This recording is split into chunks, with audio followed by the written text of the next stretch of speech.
Ne Madame Kulibali Fatoumata Keita ne kati kan présidente an bɛ yɛlɛma hɔrɔnya kɛnɛ de kan bi a ka d'an ye ka le 14 ɲɛnamaya an b'o ɲɛnamaya kɛnɛ de kan an ye ɲɔgɔn sɔrɔ yan o de la bi mɔgɔ yanni ka kɛ mɔgɔ wɛrɛ fɛ k'i yɛrɛ fɛ fɔlɔ n'i kɛr'i yɛrɛ fɛ mɔgɔ bɛ sɔrɔ ka ɲɛbɔ i fɛ an bɛ yɔrɔ min na bi diɲɛ ko o ko n bɛ segin o de kan ni ko o kɛra Mali kɔnɔ ni attaque kɛra bi ni mɔgɔ 10 sara mɔgɔ 9 bɛ kati donc ko o ko n'a bɛ kɛ yɛlɛma hɔrɔnya a ka d'an ye an katikaw an k'a ɲɛnamaya diɲɛ bɛɛ k'a ye Mali ko la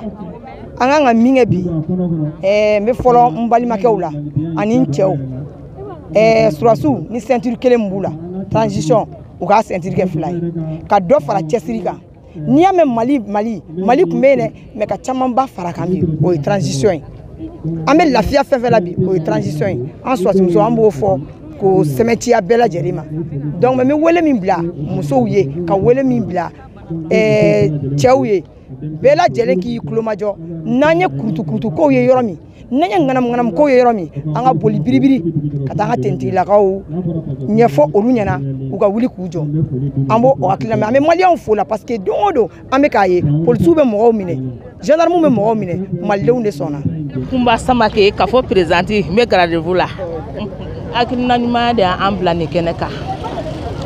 k'an présidente tilara kuma la autoritéw tilara kuma la n'i ko ɲagaribagatɔ ma k'a ka tasuma fifa n'a daji b'a faga a nunji b'a faga vraiment kuma foyi tɛ anw da nin ko in na Mali ko in na foyi t'an da duwawu kɔ an bɛ Ala de deli Ala ka si ni kɛnɛya k'a ta ka di Saint colonel ni jamana kɔnɔden bɛɛ lajɛlen ma Ala ka jamana in ta fanga d'u ma Ala ka n'u to janfa la Ala kana maliyɛnden si to janfa la maliyɛnden bɛɛ lajɛlen kalifalen bɛ Ala la ni Ala ka sebaga ye i y'a faamuya ne nisɔndiyalenba de bɛ nin kɛnɛ in kan ka maliyɛnden bɛɛ lajɛlen fo Mali kɔnɔ Mali kɔ ka bɛɛ lajɛlen. Ne ye Madame Dawu Ɲinɛ Mariko ye ne ye kati kafo secrétaire général ye kabi indépendance tara fo ka na se bi ma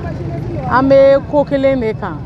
ko an kɛra an yɛrɛ ma hɔrɔn ye mais jateminɛ bɛɛ y'a yira k'an kun ma ko ye maintenant 14 janvier tɛmɛlen ni jamana ɲɛmɔgɔ ye laɲini kɛ an ka bɔ k'an ka yɛrɛma hɔrɔnya jira jamana wɛrɛ mɔgɔw la parce que ɲɛdonna min tara ka anw ka jamana sɛgɛrɛ embargo ni ɲangiw fan bɛɛ fɛ donc an bɔra k'a yira k'anw ka jamana y'an ta ye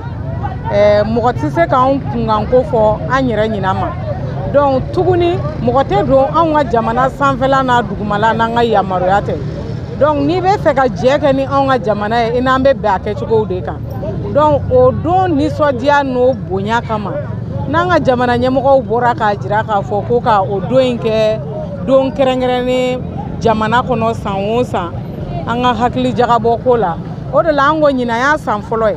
ni ɲinan y'o san yɛlɛma fɔlɔ ye anw ka yɛrɛma hɔrɔnya rond-point min b'an fɛ Kati yan an ko k'an bɛna an ka jamana taamasiyɛn sigi ye walasa hakili ka to a la ntɛnɛn o ntɛnɛn an ka drapeau ka yɛlɛ juma o juma a ka jigin parce que an b'an yɛrɛ sɔrɔ bi de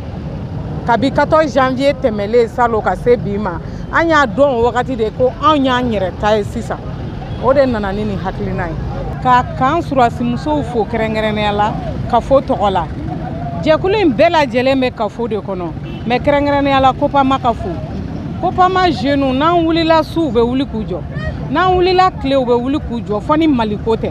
fo ni kafoko tɛ Katiko tɛ ni Katiko kɔni don ni Maliko don Kopama jeunes jɔlen don ka surasimusow fana fo n'a tun ka d'u ye u b'a fɔ k'u tɛ fara kafo kan mais surasimusow nana ko Kati de don ko Kati bɛɛ ye kelen de ye ko bɛn de ka d'olu ye fara ɲɔgɔn kan de ka d'olu ye donc n'an ye o fara ɲɔgɔn kan sira ta an tɛ se ka nin ko ban n'an ma Kopama fo kɛrɛnkɛrɛnnenya la ka surasimusow fo hali n'a y'a sɔrɔ kafo membres don ka segin k'u fo tuguni ka force vive fo Kati jeunesse fɛn fɛn y'anw dɛmɛ nin baara in na an b'u fo ka autoritéw fana fo u ye fɛn in minɛ k'a k'u ta ye an b'u fo o la u ka cɛsiri la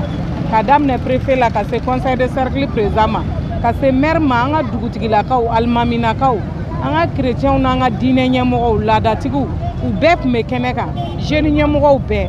ka bɛɛ fo kɛrɛnkɛrɛnnenya la ka kafo musokuntigiw fo kabini sɔgɔma 7h pile u jɔlen bi yan n b'u fo ka segin k'u fo u ka cɛsiri la Katiko la vraiment Copama merci an musow kɔni Copama n'u y'u jɔ kɛnɛ o kɛnɛ kan an b'an jɔ ye sa parce que u ye kelenya yira an na ka den ni masaya yira an na ka kɔrɔ ni dɔgɔya yira an na. El Bashir Thiam ne bɛ coalition des patriotes du Mali ne bɛ o tɔn kɔnɔna la ani k'an muso ka fara kafo kan an y'a laɲini k'a fɔ ko an bɛ bido ye ko an bɛ a la ɲɛnamaya bido in n'o o ye 14 janvier ni an ka jamana marabagaw n'olu yɛrɛ ye a décider k'a fɔ ko o bɛna kɛ don ye don min ni an ka yɛrɛma hɔrɔnya ko an y'a lasɔrɔ kura ye donc o hukumu kɔnɔna la ni jɛkulu ninnu y'a décider k'a fɔ ko ka wele bila Kati autorité bɛɛ lajɛlen ma ka fara Katikaw fɛnɛ ma a bɛɛ ka ɲɔgɔn sɔrɔ cinquantenaire la parce que n'i y'a mɛn ko yɛrɛma hɔrɔnya a gulonnen bɛ fɛn damadɔ la drapeau bɛ o la donc drapeau b'o la dugukolo bɛ o la donc an ka se ka ɲɔgɔn sɔrɔ Kati yan nɔ cinquantenaire la cinquantenaire fɛnɛ kɔrɔ a ma choisi gansan parce que n'i y'a mɛn ko cinquantenaire a tɔgɔ dalen don an ka san 50 yɛlɛma hɔrɔnya sɔrɔli la ni an y'o fêté 2010 kɔnɔna la dɔ bɛ k'a fɔ ko mɔgɔw bɔra kosɛbɛ i n'a fɔ aw yɛrɛ ɲɛ b'a la cogo min na autorités Kati autorité bɛɛ lajɛlen u si ma to kɔ k'a ta préfet la ka na maire la ka na conseil de cercle président na ka na commandant zone ka ciden na ka na se commissariat filaw tun bɛ yan nɔ CB tun bɛ yan nɔ prudence civile ka chef de centre tun bɛ yan nɔ ka na se Kati sifinnakaw jɛkulu caman tun bɛ yan nɔ donsolakaw yɛrɛ fɛnɛ bɛ yan n'olu y'an ka kɔrɔlen mɔgɔw ye olu bɛɛ tun bɛ kɛnɛ kan olu bɛɛ nana ka na u ka nisɔndiya yira nin kɛnɛ kan yan nɔ k'u ka ladilikanw di k'u ka cikanw lase jamanadenw ma a ka ja jamana ɲɛmɔgɔ yɛrɛ fɛnɛ ma souveraineté n'an ko ko an b'a ɲini a tɛ taa gɛlɛya dɔw kɔ f'an ko gɛlɛyaw f'an ka sɔn ka olu siraw tɔgɔ ma souveraineté ni an ko ko an bɛ a ka to an bolo a kana bɔ an bolo a ka kan fo taabolo dɔ bɛ yen nɔ an ka se ka o yɛlɛma cogo min na donc ni a ma ɲa k'a fɔ ko souveraineté fɔlɔfɔlɔ min n'an y'a sɔrɔ n'o y'an ka indépendance fɔlɔfɔlɔ min n'an y'a sɔrɔ yɛrɛ o sɔrɔla Modibo Keyita ninnu fɛ donc Modibo Keyita ninnu jogo min tun b'u la san 8 kɔnɔna la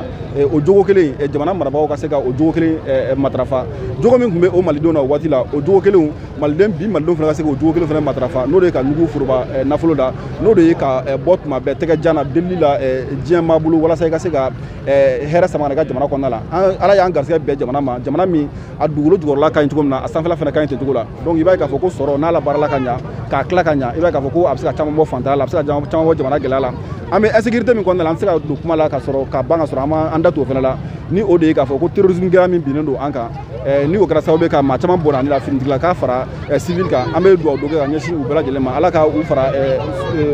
sunɲumanw kan ala k'an yɛrɛ ɲa k'an ta don ma kɔnɔ minnu banala yarabi ala ka lafiya d'u ma ala kana u ka bana ala kana minnu fatura ala kana u ka fatuli ala kana a kɛ gansan ye ka bɛɛ lajɛlen fo maa maa y'i sen bɔ a kɔnɔkɔrɔ ka se yan nɔ nin kɛnɛ kan yan nɔ an bɛ bɛɛ lajɛlen fo bɛɛ ni ce bɛɛ ni baraji.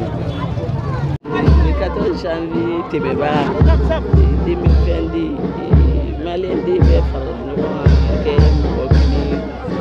ka bɔ ka regroupement ba kɛ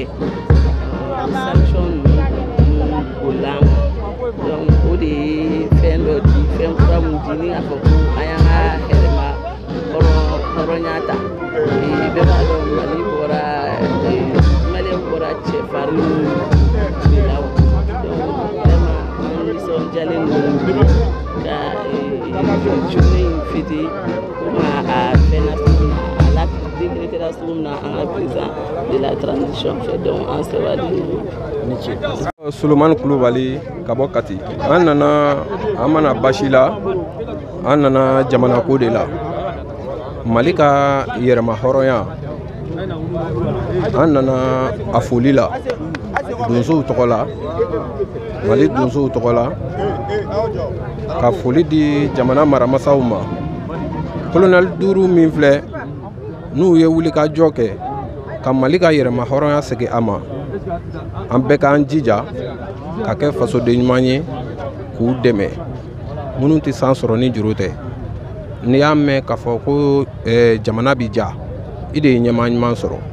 n'i ye ɲɛmaa ɲuman sɔrɔ sigi bi ja jamana kɔnɔdenw ka ɲɔgɔn minɛ maliden kelen o kelen bɛɛ jɔyɔrɔ bɛ fasojɔ la hakilila o ɲuman ani kumakan ɲuman an ka ɲɔgɔn minɛ an ka kɛ fa kelen ani ba kelen ye kɛlɛjugu min bɛ yen n'o b'an da la o kɛlɛjugu o bɛ ɲɔni ka bɔ yen cogo min na bɛɛ k'o miirina ɲuman ta duguden minnu bɛ yen ni bɛnbaliya b'u cɛ ka bɛnbaliya ban sigi kɔnɔ an ka ɲɔgɔn kanu ka kɛ ɲɔgɔn fɛ an k'an ka ɲɛmaaw kanu an ka k'an ka ɲɛmaaw fɛ n'a kɛra an bɛ k'an ka yɛrɛma hɔrɔnya min hali bi majɛ min b'a la o tɔ o bɛ nɔgɔya an ye ne bɛ foli di Kati ma ka foli di Mali ɲɛmaaw ma ka foli di jamana maramasaw ma kɔrɔfɔ min tun bɛ ne fɛ o ye o ye ala k'an ka jamana ala k'a suma bɛn ani kelenya ala k'o don an ni ɲɔgɔn cɛ sitanɛ min b'an ka jamana kɔnɔ ala k'a ban pepepewu ɲɛmɔgɔ ninnu ala k'an ɲɛ mɛn u la ala k'an ta fanga ala k'a d'u ma donsoya ala ka barika don a la donsoya ala ka barika don a la ala ni bidon barika ala k'an ka jamana ala k'a suma aw dansɔgɔ aw ni ko